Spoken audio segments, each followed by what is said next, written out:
Bismillah. Assalamualaikum warahmatullahi wabarakatuh. Alhamdulillah.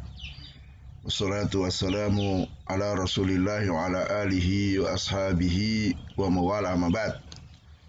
Anak-anakku yang dimuliakan oleh Allah Ta'ala, kita masuk di pelajaran ke-9, yaitu Allah yang berhak disembah dan diibadahi.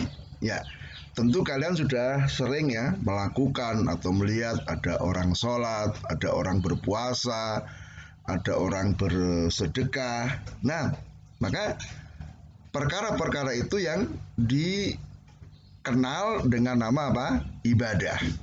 Nah, maka kita akan belajar apa itu ibadah sesungguhnya. Ya, ibadah secara bahasa artinya ya tunduk dan merendah. Ya, secara bahasa itu tunduk dan merendah. Maka dikatakan ibadah itu ketika seseorang itu tunduk dan merendah dengan penuh kecintaan dan pengagungan. Ini yang disebut dengan ibadah. Ya, ketundukan, merendahkan diri didasari dengan puncak kecintaan dan pengagungan. Adapun secara istilah, ibadah itu adalah satu nama yang mencakup semua perkara yang dicintai dan diridhai oleh Allah. Perhatikan ya, semua perkara yang dicintai dan diridhai oleh Allah, baik berupa ucapan atau perbuatan yang nampak atau tidak nampak. Jadi intinya semua yang dicintai oleh Allah Ta'ala dan diridhoinya. Nanti bentuknya apakah ucapan, perbuatan, kelihatan atau tidak, itu adalah ibadah. Nah, sehingga ibadah itu sangat banyak ya, tidak terbatas pada rukun Islam yang 5, tapi sangat banyak kali. Jadi semua yang dicintai dan diridhai oleh Allah Ta'ala. Kita lihat contoh. Ya, contoh ibadah yang bentuknya ucapan seperti apa? Berdoa, berzikir, membaca Al-Quran, mengucapkan salam, ya. Kemudian amar ma'ruf nahi munkar. Adapun yang bersifat perbuatan misalnya adalah sholat, wudhu, belajar, berbakti kepada orang tua, ya, membantu orang lain dalam kebaikan.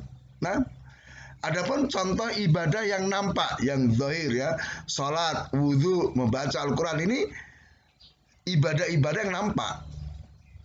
Adapun ibadah yang batin, yang tidak nampak, contohnya apa? Mencintai Allah, khauf, takut kepada Allah, roja, berharap kepada Allah, nanti ada tawakal dan seterusnya. Nanti di pelajaran-pelajaran berikutnya kita akan bahas yang seperti ini. Kemudian anak-anakku yang dimuliakan oleh Allah Ta'ala menciptakan manusia itu dengan satu tujuan. Ya, jadi keliru kalau ada orang mengatakan, oh kita diciptakan di dunia itu untuk hal yang sia-sia, untuk sekedar bersenang-senang ya. Afahasibtum annama khalaqnakum abatha. Apakah kalian menyangka bahwa kami menciptakan kalian itu untuk hal yang tidak bermanfaat, tanpa tujuan? Ya, Allah katakan di Az-Zariyat 56 bahwa khalaqtul jinna wal insa illa liya'budun. Tidaklah aku menciptakan jin dan manusia kecuali agar mereka beribadah kepadaku, yaitu dengan cara apa? Mentauhidkan Allah Ta'ala. Jadi beribadah hanya kepada Allah semata. Nah, ini adalah tujuan. Jadi jangan sampai kita keliru hidup tanpa tujuan ya. Hidup di dunia tujuannya untuk beribadah. Kita makan, kita tidur, kita minum, kita berolahraga, semuanya arahnya untuk beribadah kepada Allah Tabaraka wa Ta'ala. Kita punya uang, kita punya kedudukan, kita punya kepintaran, semua untuk beribadah kepada Allah Ta'ala. Nah, kemudian balasan bagi manusia. Jadi setelah kita tahu tujuan kita beribadah, maka barang siapa atau orang yang taat dan tunduk kepada Allah dengan mengerjakan ibadah hanya kepada Allah, maka dia akan masuk surga. Ya, dikatakan bahwa yuti'illah wa rasulah yudkhilhu jannatin. Barang siapa yang taat kepada Allah dan Rasulnya, maka dia akan dimasukkan ke dalam surga. Allah akan masukkan mereka ke dalam surga yang mengalir di bawahnya sungai-sungai, kekal di dalamnya, ya, dipenuhi dengan berbagai macam kenikmatan. Jadi taat, tunduk kepada Allah. Ya, menjalankan peribadatan, menyembah hanya kepada Allah. Sebaliknya orang yang durhaka dan melanggar aturan Allah, artinya apa? Orang yang tidak mau beribadah kepada Allah, orang yang tidak mau tunduk dengan perintah-perintah Allah, orang yang tidak mau tunduk dengan larangan-larangan Allah, maka mereka diancam dengan neraka. Ya, di An-Nisa ayat 14, wa may ya'sillah wa rasulah wa yatahadda hududah yudkhilhun naron. Barang siapa yang mendurhakai Allah dan Rasulnya, melanggar batasan-batasan ketentuan Allah, Allah akan masukkan mereka ke dalam neraka. Jadi ketika ada perintah, kerjakan. Ketika ada larangan, tinggalkan. Jangan sampai kita melanggar ketentuan itu. Jadi ketika ada perintah kita tidak mengerjakan, itu namanya melanggar ketentuan Allah. Ketika ada larangan kok kita kerjakan, berarti kita melanggar batasan Allah. Nah, ini akibatnya apa? Masuk neraka ya.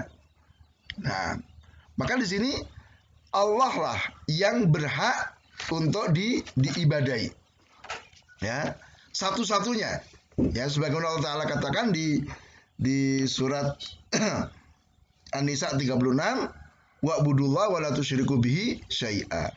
Sembahlah Allah dan jangan kalian menyekutukan Allah Ta'ala. Nah, kenapa hanya Allah yang berhak untuk disembah? Karena Allah yang satu-satunya menciptakan segala sesuatu.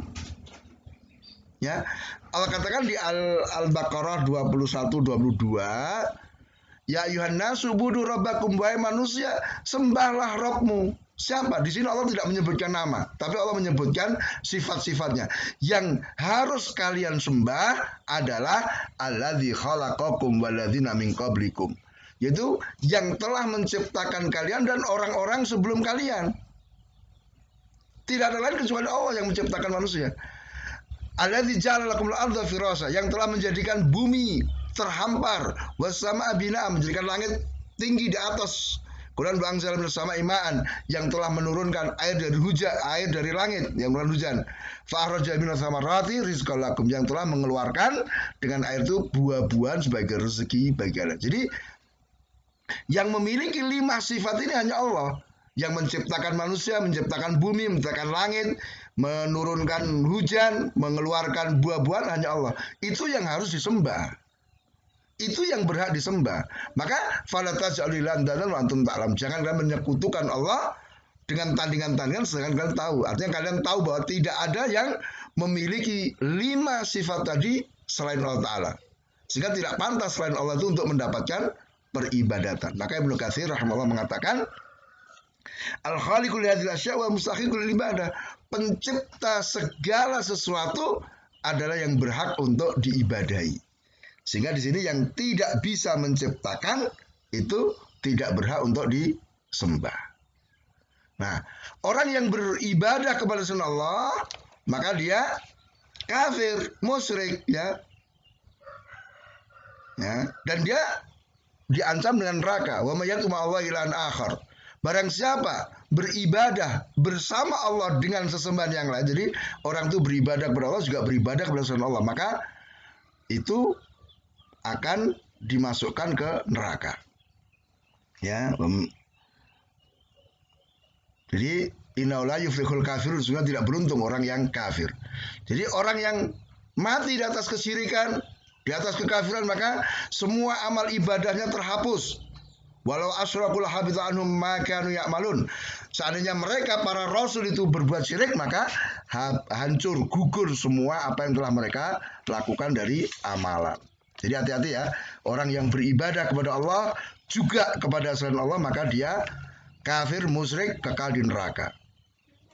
Kemudian syarat diterimanya ibadah itu ada 2, ikhlas dan mutaba'ah. Jadi kita lakukan ibadah karena Allah, kita lakukan ibadah sesuai dengan aturan dan ketentuan dari Allah. Kalau hilang salah satu, maka ibadahnya ditolak, tidak diterima, tidak berpahala, bahkan berdosa. Orang tidak ikhlas jatuh dalam kesyirikan. Orang yang tidak mutaba'ah, dia jatuh kepada perkara-perkara bid'ah. Mudah-mudahan Allah memberikan taufik untuk kita bisa beribadah dengan benar dan ikhlas, sehingga amalan kita diterima. Dengan demikian selesai. Subhanakallahumma hamdik, Assalamualaikum warahmatullahi wabarakatuh.